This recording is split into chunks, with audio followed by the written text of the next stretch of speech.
wanted to just film a quick update just to explain some additional news about Leo. So for a bit of context, when we first got his MRI done that showed the cerebellar hypoplasia, we also ended up doing some genetic testing so that we could determine whether it was a genetic condition that was causing the brain malformation, or if there wasn't a genetic condition, then potentially it was just some sort of random event or stroke or something in utero. So basically we were just trying to investigate why he had this brain malformation. Anyway, that was when he was 10 months old. And then 11 months later, which ended up being about a month ago now, we got the results. So it took a lot longer than expected. We initially were told that it was going to take 6 months to get the genetic results back, or up to 6 months. And obviously it took a lot longer than that. So yeah, it was just apparently a very high demand with the testing that they were doing wherever our testing was getting sent.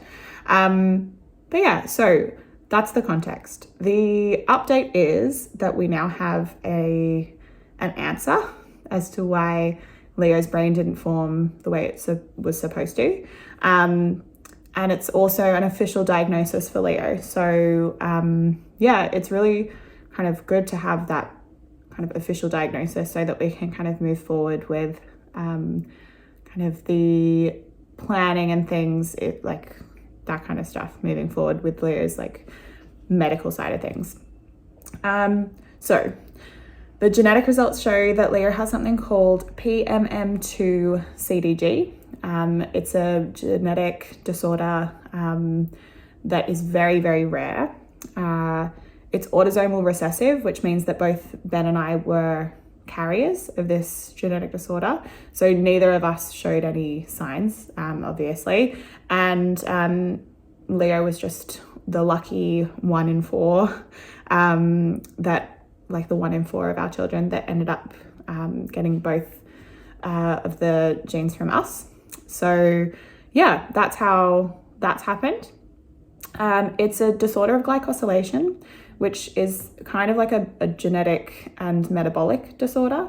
So it affects the way that, this is just my understanding from doing quick Google searches and looking it up, but it's basically affecting the way that sugars are attaching to other polymer chains. I could be wrong with my explanation, but it's to do with how the sugars attach to proteins and things like that. Yeah. I'm going to continue to do more research about it. I will probably do some additional videos with some better layperson explanations from what I can find, just to kind of bring awareness to what this is. But yeah, one of the reasons why, it's basically the reason why Leo's cerebellum didn't form properly, or is smaller than it's supposed to be. And there's a lot of other things that it can affect, including the heart and the liver, the kidneys, immune system. Yeah, it's just, we've been really lucky with Leo in the sense that we haven't really had any other medical issues or serious medical issues in the first kind of 2 years of his life, which has been really, really good. The majority of the issues that we've had have been to do with his gross motor skills. And that's all to do with the cerebellar issue, which is really, really positive in a sense. I guess the thing to mention is that this sort of disorder, the PMM2-CDG disorder, which is the most common type of CDG, is, yeah, that's the type that Leo has. But there are a lot of other different types of this disorder, the CDG, glycosylation disorders. And there is a whole range of ways that it can affect children. And it could have been a lot worse for Leo, and we're very thankful that he's been so good so far. Yeah, I guess that's what I wanted to say. You could probably Google it and have a look online, and there's a lot of very confronting things on Google. I guess Google kind of paints you a very broad picture, but it's also like there's a very big spectrum of different types of abilities for these kids. There's also a big spectrum in terms of life expectancy. But there's a proportion of kids with this disorder or these disorders that do die in infancy. Thankfully, given how well Leo has done so far in terms of not being in and out of hospital, not needing respiratory support or needing support with feeding and things like that, and his immune system has so far been doing its job, essentially. Thankfully, Leo's neurologist has kind of said that the fact that he's gotten to this point without major medical concerns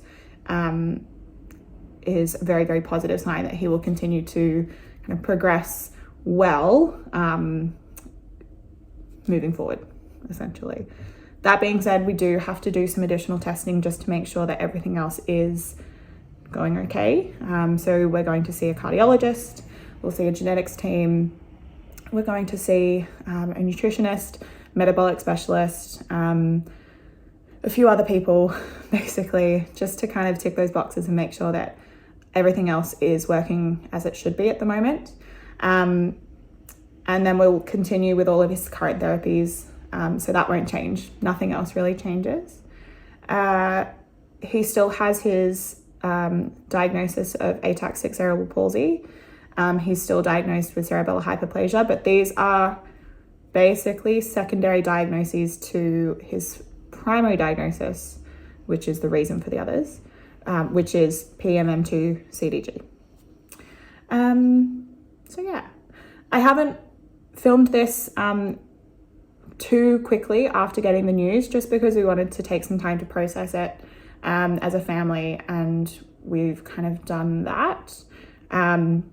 But I want to be able to film some videos and share and create some awareness around this sort of condition. It is extremely rare.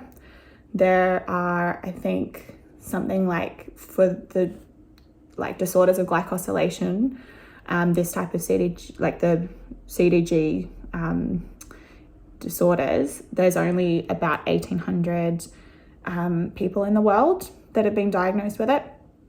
And then for the PMM2 type, which is the one that Leo has, which is the most common form, I think there's only about 1,000 cases.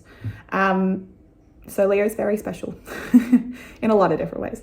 And we were also looking it up, and essentially it was more likely that we would have won the lottery than have Leo. But yeah, anyway, we've ended up with Leo, and he's even better because he's so sweet and just adorable, and we love him so much. So yeah, just wanted to provide this update, just a quick, pretty much unedited video. Yeah, I just wanted to share the news so that you were all aware. But yeah, that's kind of it. I'm going to continue trying to post as much as I can now that we've had this news and we've processed it. I'm trying to get back in the swing of things of trying to film some stuff. I'm also trying to post on Instagram. I'll put them in the description down below, but Leo has an Instagram, which we update kind of all his milestones and therapies and things like that. So I'll pop that down there. It's called leo.unstoppable on Instagram. And then you can follow me as well. I'm just Roanna Jane on Instagram, same name as YouTube. So yeah, you can come and follow us. Oh, I do have a TikTok as well, which I don't post on there as much, but it is Leo's Mum Ro. I'll also put that down as well. You can follow us on there. That's kind of it. But yeah, I'm going to film some like vlogs and things coming up, some of his therapies. We're getting some new assistive devices. I'll talk more about that. I'll take you along for some of the other things that we're going to do, like some of the testing, and maybe talk about some of the other kind of specialist appointments and things that we go to. Just trying to kind of show that what life is like with a kid with a disability, and also that Leo is just like any other child, really. Even though he needs a little bit of help with some things, he is just kind of doing the best that he can. So yeah, he's doing really well. He's amazing. He's currently asleep. And I'm trying to get this done before he wakes up because I don't have any other time for myself today because we're very busy. Anyway, I'm going to wrap this up. I'll see you guys in another video. Bye. See ya.